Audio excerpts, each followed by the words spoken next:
Propagation of the divine message, पैगाम इलाही की तबलीग, विच continued, जो जारी रही, फॉर द नेक्स्ट 23 ईयर्स, अगले 23 साल तक, हैड बिगन, शुरू हो चुकी थी। अल्लाह ताला के पैगाम की तबलीग जो अगले 23 साल तक जारी रही, शुरू हो चुकी थी। एंड द रसूल सल्लल्लाहु अलैहि वसल्लम हैड अराइजन, और नबी करीम सल्लल्लाहु अलैहि वसल्लम उठ खड़े हुए, टू प्रोक्लेम, टू अनाउंस, ऐलान करने के लिए, वननेस ऑफ अल्लाह, अल्लाह ताला की वहदानियत की यानी तौहीद, and the unity of mankind, और इंसानियत के इत्तेहाद। पैगाम इलाही की तबलीग जो अगले 23 साल तक जारी रही, शुरू हो चुकी थी, और रसूल सल्लल्लाहु अलैहि वसल्लम अल्लाह ताला की वहदानियत और इंसानियत के इत्तेहाद का ऐलान करने के लिए उठ खड़े हुए। हिज मिशन वॉज, आपका मकसद था, टू डिस्ट्रॉय, तबाह करना, डैमेज, द नेक्सस, गठजोड़, ऑफ सुपरस्टिशन, तोहम परस्ती का, इग्नोरेंस, जहालत का, एंड डिसबिलीव, और गलत अकीदे का। आप सल्लल्लाहु अलैहि वसल्लम का मकसद तोहम परस्ती, जहालत और गलत अकायद के गठजोड़ को तबाह करना, setup a noble conception of life, जिंदगी का एक आला तस्वुर कायम करना, एंड लीड मैनकाइंड, और इंसानियत की रहनुमाई करना, to the light of faith, ईमान की रोशनी की तरफ, एंड डिवाइन ब्लिस, और अल्लाह ताला की बंदगी की तरफ। बामहावरा तर्जुमा, आप सल्लल्लाहु अलैहि वसल्लम का मकसद तोहम परस्ती, जहालत और कुफर के गठजोड़ को तबाह करना, जिंदगी का एक आला मकसद कायम करना, और ईमान की रोशनी अल्लाह की बंदगी की तरफ इंसानियत की रहनुमाई करना था। Now the question is that what was the mission of the Rasul. You can answer this question कि नबी करीम सल्लल्लाहु अलैहि वसल्लम का मकसद क्या था। His mission was to destroy the nexus of superstition, ignorance and disbelief, set up a noble conception of life, and lead mankind to the light of faith and divine bliss. This is the answer of this question. Paragraph number 7. Since this belief was threatening their dominance in the society, belief अकीदा threatening खतरा था, dominance गलबे के लिए in the society माशरे में, यानी अरब जो थे वो इस बात से खौफजदा हो चुके थे कि अगर नबी करीम सल्लल्लाहु अलैहि वसल्लम इसी तरह अल्लाह ताला के पैगाम की तबलीग करते रहे तो एक दिन उन अरबों का नामो निशान वहाँ पर नहीं होगा और हर तरफ दीन मोहम्मद सल्लल्लाहु अलैहि वसल्लम होगा। इस वजह से वो घबरा चुके थे। So they said the pagan Arabs started to mount to increase, बढ़ाना, प्रेशर, दबाव ऑन द रसूल सल्लल्लाहु अलैहि वसल्लम, नबी करीम सल्लल्लाहु अलैहि वसल्लम पर, एंड हिज फॉलोअर्स, और उनके पैरोकारों पर।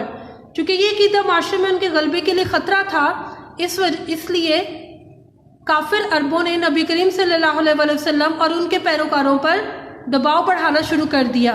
दे वॉन्टेड दैम, वो चाहते थे, टू रिनाउंस, रुक जाएं, देयर कॉज, अपने मकसद से, and take to idol worshipping, और दोबारा बुत परस्ती शुरू कर दें। वो उन्हें उनके मकसद से हटाना और उन्हें दोबारा बुत परस्ती की तरफ ले जाना चाहते थे। ऑन वन ओकेजन, एक मौके पर, they sent a delegation, a group of people, एक वफ्द, टू द रसूल सल्लल्लाहु अलैहि वसल्लम kind and caring uncle Abu Talib. एक मौके पर उन्होंने नबी करीम सल्लल्लाहु अलैहि वसल्लम के मेहरबान और शफीक चचा अबू तालिब की तरफ एक वफ्द भेजा। They told him to restrain, to restrict, बाज करने, मना करने, the रसूल सल्लल्लाहु अलैहि वसल्लम from preaching Allah Almighty's message, कि वो नबी करीम सल्लल्लाहु अलैहि वसल्लम को अल्लाह के पैगाम की तबलीग से रोक दें और फेस देयर एनमिटी, ग्रज, दुश्मनी, या फिर उनकी दुश्मनी का सामना कर लें। उन्होंने उनसे कहा कि वो रसूलुल्लाह सल्लल्लाहु अलैहि वसल्लम को अल्लाह के पैगाम की तबलीग से रोक दें या उनकी दुश्मनी का सामना करें। Finding himself in a dilemma, अपने आप को कश्मकश में पाते हुए, dilemma is such kind of a situation in which one has to choose between two or more equally unsatisfactory choices, यानी ना तो वो नबी करीम सल्लल्लाहु अलैहि वसल्लम को रोक सकते थे और ना ही वो अरबों को मना कर सकते थे, तो वो इसी कश्मकश में थे। He sent for his nephew, उन्होंने अपने भतीजे को बुला भेजा, and explained, और वजाहत की, to him, उनको, the situation, सारी सूरत हाल। इसी कश्मकश में या अपने आप को कश्मकश में पाते हुए उन्होंने अपने भतीजे को बुला भेजा और सारी सूरत हाल से उन्हें आगाह किया। द रसूल सल्लल्लाहु अलैहि वसल्लम responded with these memorable words. नबी करीम सल्लल्लाहु अलैहि वसल्लम ने इन यादगार अल्फाज में जवाब दिया, माई डियर अंकल, मेरे प्यारे चचा जान, if they put the sun in my right hand and the moon in my left, अगर वो सूरज मेरे दाएं हाथ पर और चांद मेरे बाएं हाथ पर रख दें, इवन देन तब भी I shall not abandon the proclamation of the oneness of Allah तौहीद। अबेंडन, स्टॉप, प्रोक्लेमेशन, अनाउंसमेंट, रोकना, तबलीग को। अगर वो मेरे प्यारे चचा जान, अगर वो मेरे दाएं हाथ पर सूरज और बाएं हाथ पर चांद भी रख दें, तब भी मैं अल्लाह ताला के वहदानियत तौहीद के ऐलान से नहीं रुकूंगा।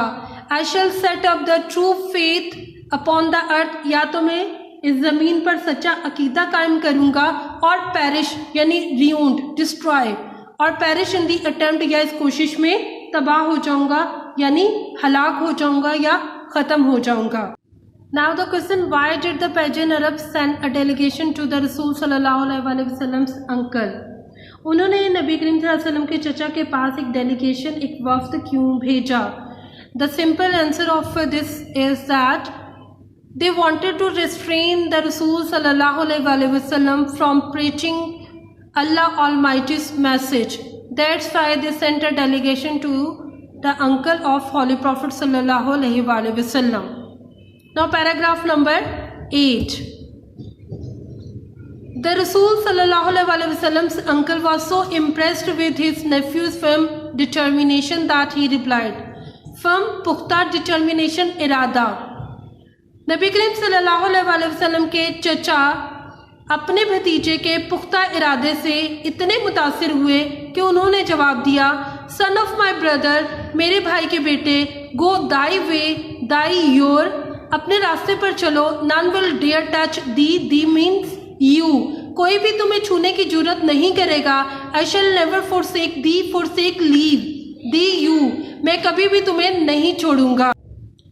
Paragraph number 9। And the Rasul सल्लल्लाहु अलैहि वसल्लम did go the way Allah almighty has chosen for Mankind, और नबी करीम सल्लल्लाहु अलैहि वसल्लम उस रास्ते पर चले जिसका इंतखाब अल्लाह ताला ने इंसानियत के लिए किया था। Imbued with divine guidance, imbued भरे हुए विद डिवाइन गाइडेंस, हदायत इलाही से, एंड फर्म रिजॉल्व, और पुख्ता इरादे से, हदायत इलाही से और पुख्ता इरादे से भरे हुए द रसूल सल्लल्लाहु अलैहि वसल्लम एनकाउंटर्ड, सामना किया, to face all the challenges, तमाम मुश्किलात का, difficulties, with grace and dignity, शान और वकार से। हदायत इलाही और पुख्ता ईमान से भरे हुए या सरशार नबी करीम सल्लल्लाहु अलैहि वसल्लम ने शान और वकार के साथ तमाम मुश्किलात का सामना किया। इन नो टाइम ही elevated, raised men to the highest possible level। ज़रा से वक्त में आपने इंसान को सबसे ऊंचे मर्तबे तक यानी मुकाम तक पहुंचा दिया। इन बोथ, दोनों में, स्पिरिचुअल, रूहानी, एंड वर्ल्डली डोमेन्स, और दुनियावी मैदानों में। ज़रा से वक्त में आप सल्लल्लाहु अलैहि वसल्लम ने इंसान को दोनों रूहानी और दुनियावी मैदानों में बुलंद सतह तक पहुंचा दिया। He was also a driving force, आप एक मुतहरिक ताकत भी थे। बिहाइंड अरब कॉन्क्वेस्ट, अरब की फतूहात के पीछे, आप अरब फतूहात के पीछे मुतहरिक ताकत भी थे। विच हैव क्रिएटेड, जिसने पैदा किया, एन एवर लास्टिंग, हमेशा रहने वाला, इम्प्रेशन, तासुर ऑन ह्यूमन हिस्ट्री, इंसानी तारीख पर। आप अरब फतूहात के पीछे एक मुतहरिक ताकत भी थे जिसने इंसानी तारीख पर हमेशा रहने वाला तासुर छोड़ा। नो वंडर, कोई हैरत नहीं, ही इज़ यूनिवर्सली एक्नॉलेज्ड, आपको आलमी सतह पर माना जाता है as the most influential figure in history. इसमें कोई हैरत नहीं कि आपको तारीख में, आलमी तारीख में सबसे ज़्यादा बाअसर शख्सियत के तौर पर जाना जाता है। एक ऐसी शख्सियत जिसका असर सबसे ज़्यादा था, सबसे ज़्यादा मुतासिर कुन पर्सनालिटी के मालिक हमारे नबी करीम सल्लल्लाहु अलैहि वसल्लम थे। और इस बात का इकरार ना सिर्फ मुसलमान करते हैं बल्कि गैर मुस्लिम मुअर्रिखीन भी इस बात का बरमला इजहार करते हैं। In the words of Michael Hart, a great historian, एक अजीम तारीखदान माइकल हार्ट के अल्फाज में, मोहम्मद सल्लल्लाहु अलैहि वसल्लम however was responsible for both the theology of Islam and its main ethical and moral principles. Theology of Islam, इस्लाम के अकायद and its main ethical and moral principles, और इसके बुनियादी इखलाकी और इस्लाही असूल, यानी हज़रत मोहम्मद सल्लल्लाहु अलैहि वसल्लम ताहम इस्लाम के अकायद और इसके अहम इखलाकी और इस्लाही असूलों के ज़िम्मेदार थे। इन एडिशन, मज़ीद ये कि ही प्लेड अ की रोल, आपने एक अहम किरदार अदा किया इन प्रोसलाइटाइजिंग तबलीग में, द न्यू फेथ, नए अकीदे की प्रीचिंग, एंड इन एस्टैब्लिशिंग, और बनाने में, द रिलीजियस प्रैक्टिसेस, मजहबी रसूमात। इसके अलावा आप सल्लल्लाहु अलैहि वसल्लम ने नए अकीदे की तबलीग और मजहबी रसूमात के लिए एक अहम किरदार अदा किया, यानी कि बहुत सारी मजहबी रसूमात चेंज हुई। जैसे हिंदू जो थे वो बहुत सारी माशरती बुराइयों में मुब्तला थे। नबी करीम सल्लल्लाहु अलैहि वसल्लम ने ना सिर्फ माशरती बुराइयों का खात्मा किया बल्कि उनके जो मजहबी रसूमात थी जिसमें वो बेशुमार ऐसी रसूमात करते थे जो वो हमारे मज़हब इस्लाम के ख़िलाफ़ हैं और जो इंसानियत के भी ख़िलाफ़ हुआ करती थी, उन रसूमात के क़याम के लिए भी नबी करीम सल्लल्लाहु अलैहि वसल्लम का किरदार बहुत अहम है। In fact, as the driving force behind the Arab conquest, he may well rank as the most influential political leader of all time. In fact, हकीकत में as the driving force behind the Arab conquest, अरब फतूहात के पीछे एक मुतहरिक ताकत के तौर पर ही may will rank as the most influential political leader of all time, आप सल्लल्लाहु अलैहि वसल्लम को तमाम वक्तों के लिए यानी तमाम ज़मानों के लिए सबसे बाअसर सियासी लीडर यानी सियासी रहनुमा का दर्जा दिया जा सकता है। The Arab conquest of the 7th century have continued to play an important role in human history. 7वीं सदी ईस्वी में अरबों की फतूहात ने इंसानी तारीख में एक अहम किरदार अदा करना जारी रखा, down to the present day, आज तक। यानी इसका मतलब ये हुआ कि 7वीं सदी की अरब फतूहात ने इंसानी तारीख में आज तक अहम किरदार अदा किया है। अगर आप लोग हिस्ट्री को देखें, ख़ास तौर पर इस्लामी हिस्ट्री को, तो जब नबी करीम सल्लल्लाहु अलैहि वसल्लम इस दुनिया में आए तो पूरी दुनिया जहालत के अंधेरों में डूबी हुई थी। उसके बाद जब अरब को फ़तह कर लिया गया तो इस फ़तह के रास्ते दूसरी ममालिक की तरफ भी गए। अफ्रीका को फ़तह किया गया, एशिया को फ़तह किया गया, हिंदुस्तान में सहाबा कराम के कदम पड़े और आपको पता है यहाँ पर भी बुतों की ही पूजा होती थी। हिंदू माशरे में जितनी बुराइयाँ थीं वो तमाम बुराइयाँ अरब माशरे में भी थीं। यही वजह है कि 7वीं सदी में जितनी भी जगहों को फतह किया गया, जितनी भी इस्लामी तालीमात को फैलाया गया, उसका असर आज भी पूरी दुनिया पर मौजूद है। Paragraph number 10 and this is the last paragraph. Such a thorough transformation change, तब्दीली ऑफ मैन, इंसान की, एंड सोसाइटी और माशरे की उस वजह से है। टू द रसूल्स सल्लल्लाहु अलैहि वसल्लम deep faith in Allah almighty, Allah ताला पर गहरे यकीन। To his love for humanity, उनकी यानी आप सल्लल्लाहु अलैहि वसल्लम की इंसानियत से मोहब्बत। And to the nobility of his character, और आपके किरदार की शराफत की वजह से है। इंसान और माशरे की ऐसी मुकम्मल तब्दीली, नबी करीम सल्लल्लाहु अलैहि वसल्लम के अल्लाह ताला पर गहरे ईमान, आप सल्लल्लाहु अलैहि वसल्लम की इंसानियत से मोहब्बत और आपके किरदार की शराफत की वजह से है। इंडीड, दरअसल, his life is a perfect model, आपकी ज़िंदगी मुकम्मल नमूना है। टू फॉलो, पैरवी करने के लिए, दरअसल आपकी ज़िंदगी पैरवी करने के लिए एक मुकम्मल नमूना है। In reply to a question about the life of the Rasul sallallahu alaihi wasallam, नबी करीम सल्लल्लाहु अलैहि वसल्लम की ज़िंदगी के मुताल्लिक एक सवाल के जवाब में हज़रत आयशा रज़ियल्लाहु ताला अन्हा सेड, हज़रत आयशा रज़ियल्लाहु ताला अन्हा ने फरमाया, His morals and character are an embodiment, आपके अखलाकियात यानी आपके अखलाक एंड करेक्टर और किरदार आर हैं एन एम्बॉडीमेंट एक अमली नमूना ऑफ द होली कुरान, कुरान का, यानी कि कुरान एक किताब है और अगर आपने इसको अमली और इंसानी शक्ल में देखना है तो नबी करीम सल्लल्लाहु अलैहि वसल्लम को देखा जा सकता है।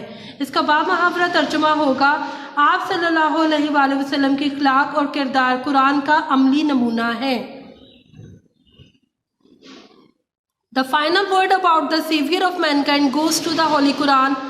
इंसानियत के निजात दहिंदा, निजात दिलाने वाले के बारे में हतमी बात कुरान कहता है, ओ नबी, ए नबी, श्योरली यकीनन, we have sent you as a witness, हमने तुमको गवाही देने वाला, and as a bearer of good news, और खुशखबरी सुनाने वाला, एंड एज अ वार्नर, और डराने वाला बनाकर भेजा है, and as one inviting to Allah, और अल्लाह की तरफ बुलाने वाला, बाय हिज परमिशन, उसकी इजाज़त से, and as a light giving torch, और एक रोशन चिराग, और अल्लाह की इजाज़त से इसकी तरफ बुलाने वाला और रोशन चिराग। उम्मीद है आपको चैप्टर नंबर 1 की ट्रांसलेशन समझ में आ गई होगी।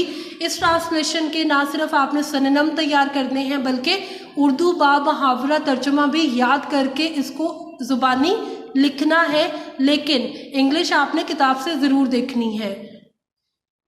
टेक केयर, अल्लाह हाफिज़। Dear students, please subscribe our channel, press the bell icon, like, share and comment the videos. Thank you very much.